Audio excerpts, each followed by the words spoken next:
L'Assemblée va entendre l'allocution de Son Excellence, M. Volodymyr Zelensky, président de l'Ukraine. Je prie le protocole de bien vouloir accompagner Son Excellence, que j'invite à prendre la parole devant l'Assemblée.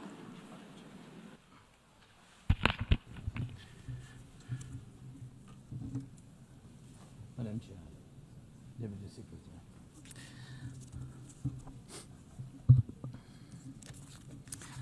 Dear leaders, Mesdames et Messieurs les dirigeants, chers amis, et à tous, vous tous qui peuvent devenir nos amis parce que vous voulez la sécurité et la paix autant que nous le voulons.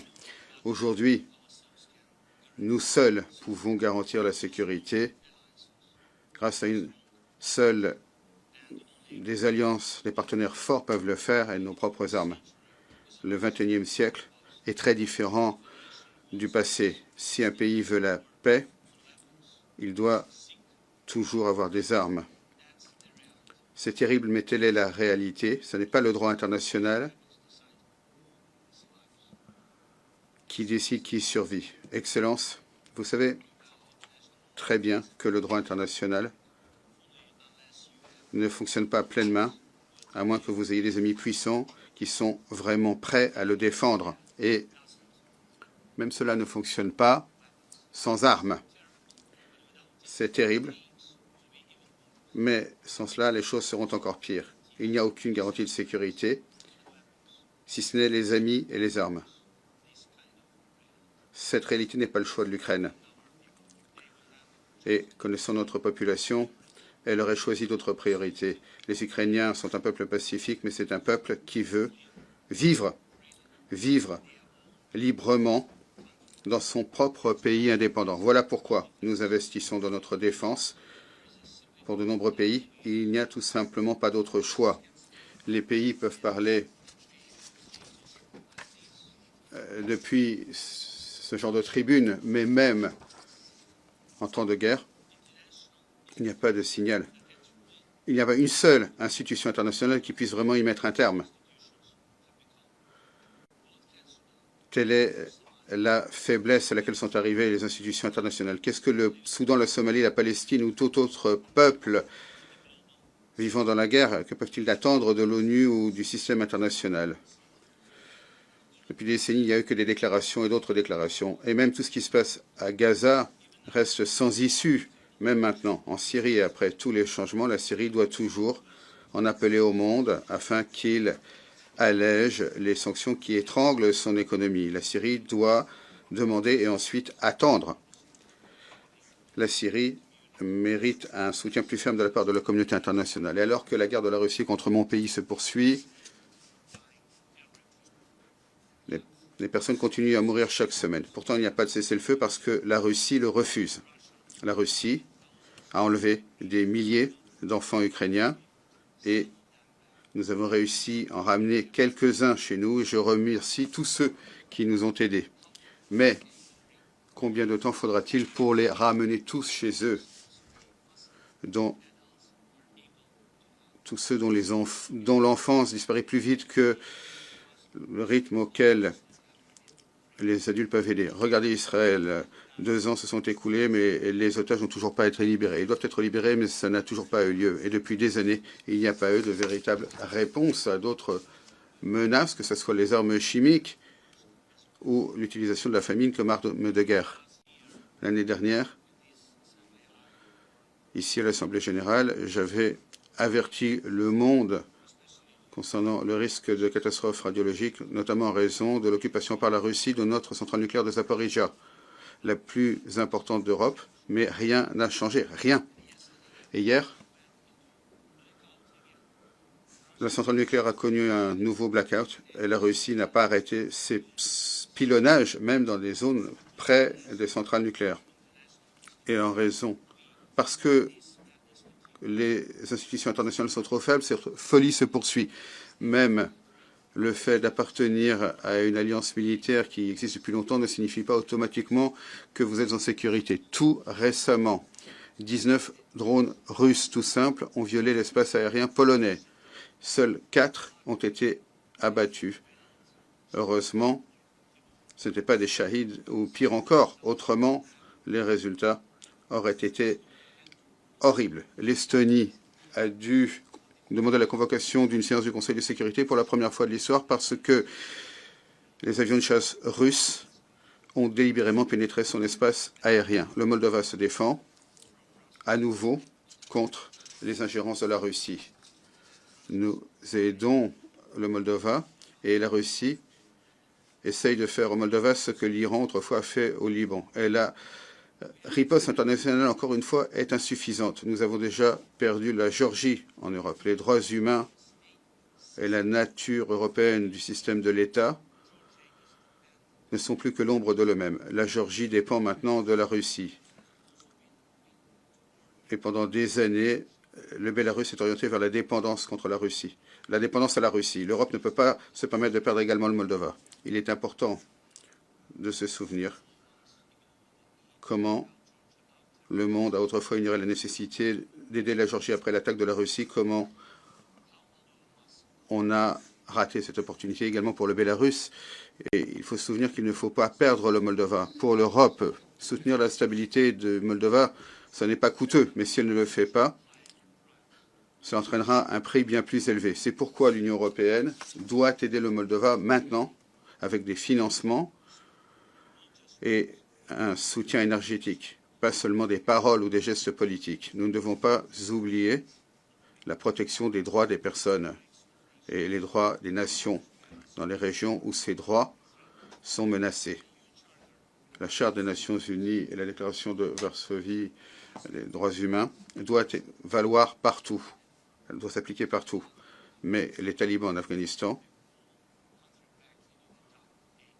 ont ramené tout un pays vers les âges sombres.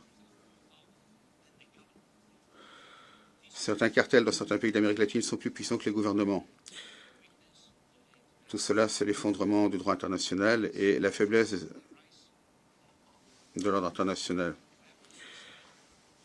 Ce qui compte maintenant, c'est le droit des armes. C'est les armes qui décident qui survit. Excellence, hier, le président Trump, ici,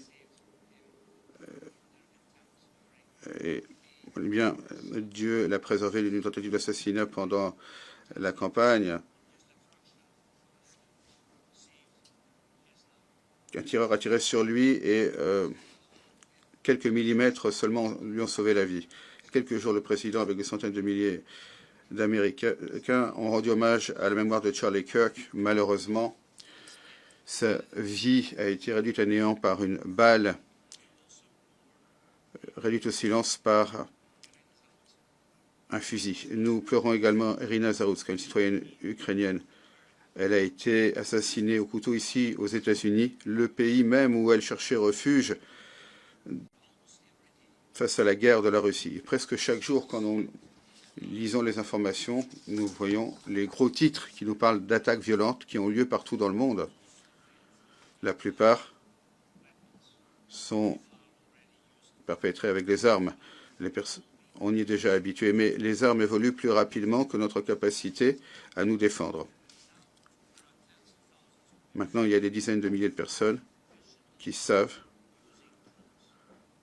comment tuer des personnes professionnellement en utilisant des drones. Il est plus difficile de mettre un terme à ces attaques que de mettre un terme à toute attaque aux couteaux, aux fusils, aux bombes. C'est ce qu'a fait la Russie. Autrefois, seuls les pays les plus forts pouvaient utiliser des drones parce qu'ils sont chers et complexes. Maintenant, des drones tout simples, même des drones tout simples peuvent voler sur des milliers de kilomètres.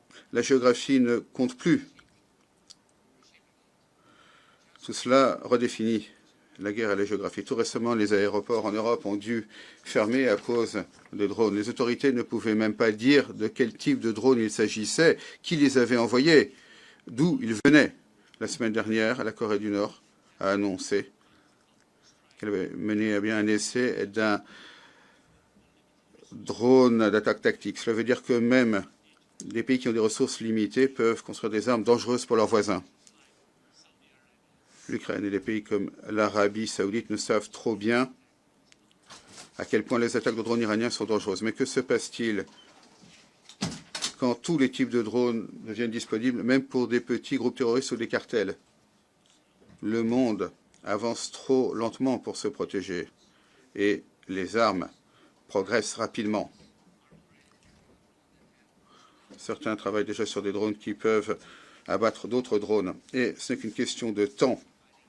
Peu de temps avant que des drones combattent d'autres drones, qu'ils détruisent des infrastructures critiques et qu'ils tuent des personnes de manière totalement autonome, sans implication humaine, sauf les quelques-uns qui contrôlent les systèmes d'intelligence artificielle. Mesdames et messieurs les dirigeants, nous vivons maintenant la course aux armements la plus destructrice de l'histoire humaine, parce que cette fois-ci, l'intelligence artificielle est en jeu. Et s'il n'y a pas de véritable garantie de sécurité, à l'exception des amis et des armes, si le monde ne peut pas riposter même aux anciennes menaces, s'il n'y a pas de plateforme robuste garantissant la sécurité internationale, restera-t-il un endroit sur Terre qui sera toujours sûr pour les populations? Nous avons besoin de règles internationales maintenant, régissant l'utilisation de l'intelligence artificielle comme arme, et c'est tout aussi urgent que la prévention de la propagation des armes nucléaires. Nous devons rétablir la coopération internationale, une vraie coopération qui fonctionne pour la paix et pour la sécurité. Dans quelques années, ce sera peut-être déjà trop tard. Il y a 10 ans, la guerre paraissait différente. Personne n'imaginait que des drones bon marché pourraient créer des no man's land de dizaines de kilomètres où rien ne bouge, pas de véhicules, il n'y a pas de vie. On pensait que ce ne serait le cas qu'après une frappe nucléaire. Maintenant, c'est la réalité des drones. Ils sont des drones tout simples, produits en masse et pour le moment sans intelligence artificielle. L'Ukraine n'a pas les gros missiles que les dictateurs adorent faire parader. Nous avons des drones qui peuvent voler sur 2 ou 3 000 kilomètres. Nous n'avons pas eu d'autre choix que de les construire pour protéger notre droit à la vie. Le contrôle des mers, autrefois, dépendait du fait d'avoir une importante marine. Nous n'avons pas une flotte importante, mais nous avons réussi en mer Noire. Nous avons expulsé ce qui reste de la marine russe vers des bases reculées. Nous l'avons fait avec des drones maritimes. Voilà comment nous protégeons nos ports, nos routes commerciales maritimes, parce que la Russie ne nous a laissé aucun autre choix.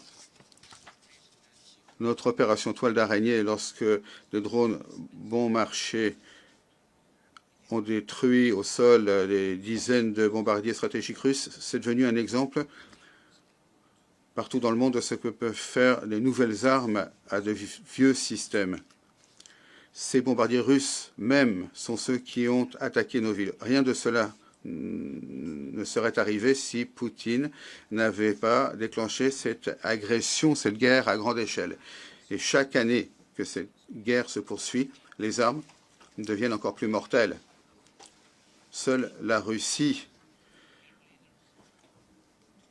doit être accusée de ces situations. Pour protéger la vie, l'Ukraine construit des écoles et des hôpitaux souterrains. Nous avons dû dépenser davantage pour protéger les centrales énergétiques des attaques russes que pour protéger des infrastructures culturelles ou sportives. Les agriculteurs ukrainiens apprennent à protéger leur matériel des frappes de drones russes. Et pour eux, ce défi est bien plus important que le changement climatique. La guerre de la Russie nous a placés dans cette situation.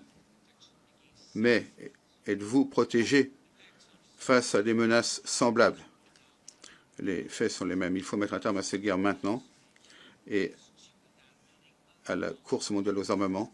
Cela revient moins cher que de construire des maternelles ou des bunkers pour les infrastructures plus tard. Arrêter Poutine maintenant, c'est moins cher que d'essayer de protéger chaque port ou chaque navire de terroristes équipés de drones maritimes.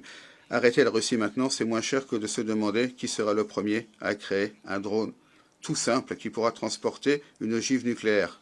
Donc, nous devons utiliser tout ce que nous avons ensemble pour forcer l'agresseur à s'arrêter. Et ce n'est qu'à ce moment-là que nous aurons une véritable chance que cette course aux armements n'aboutira pas à une catastrophe pour nous tous. S'il faut des armes pour y arriver, s'il faut faire pression sur la Russie, alors il faut le faire et il faut le faire maintenant.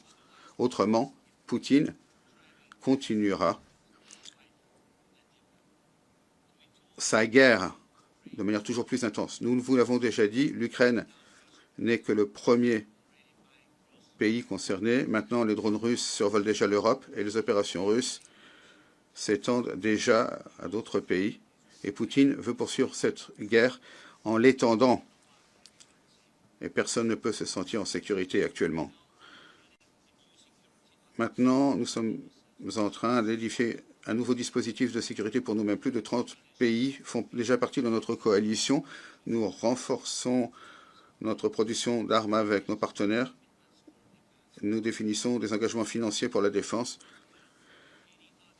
d'une manière qui pourrait devenir un modèle de sécurité pour tout autre pays. Si les garanties de sécurité fonctionnent pour l'Ukraine, si nous avons quelque chose d'autre que simplement des armes et des amis, ça veut dire que il aura été possible de faire en sorte que la sécurité nationale devienne non pas un privilège pour quelques pays, mais un droit pour tous. Deuxièmement, nous sommes prêts à ce que nos armes modernes deviennent vos armes modernes. Nous avons décidé d'exporter ces armes. Il s'agit de systèmes puissants, testés dans une guerre réelle, alors que toutes les institutions internationales ont échoué. Nous sommes également à renforcer notre production d'armes avec nos partenaires afin que cette production soit moderne et fiable.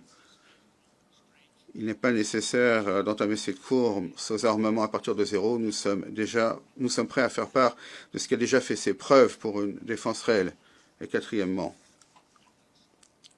beaucoup de personnes, beaucoup de pays dans le monde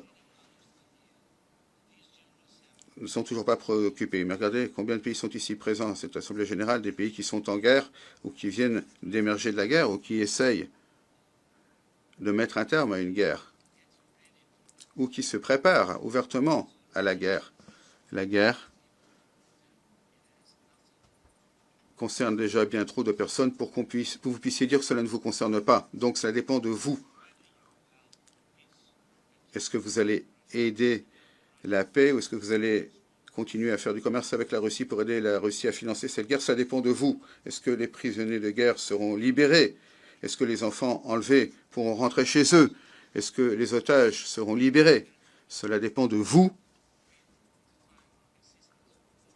Qu'est-ce qui définira notre existence? La guerre comme maintenant, ou notre action commune, comme cela devrait être le cas? Hier, nous avons eu une bonne réunion avec le président Trump et je me suis également entretenu avec de nombreux autres leaders, dirigeants. Ensemble, nous pouvons changer beaucoup de choses. Bien sûr, nous faisons tout ce que nous pouvons pour faire en sorte que l'Europe nous aide véritablement. Et bien sûr, nous comptons sur les États-Unis. J'apprécie son soutien lorsque nous le recevons. Effectivement, beaucoup dépend du G7, du G20, mais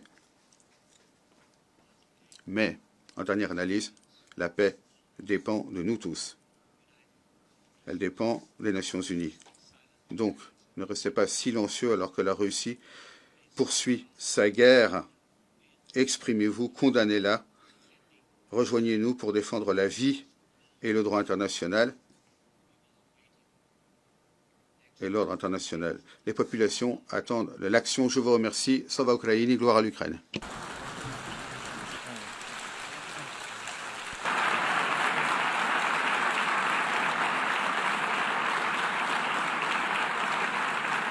Au nom de l'Assemblée générale, je tiens à remercier le président de l'Ukraine,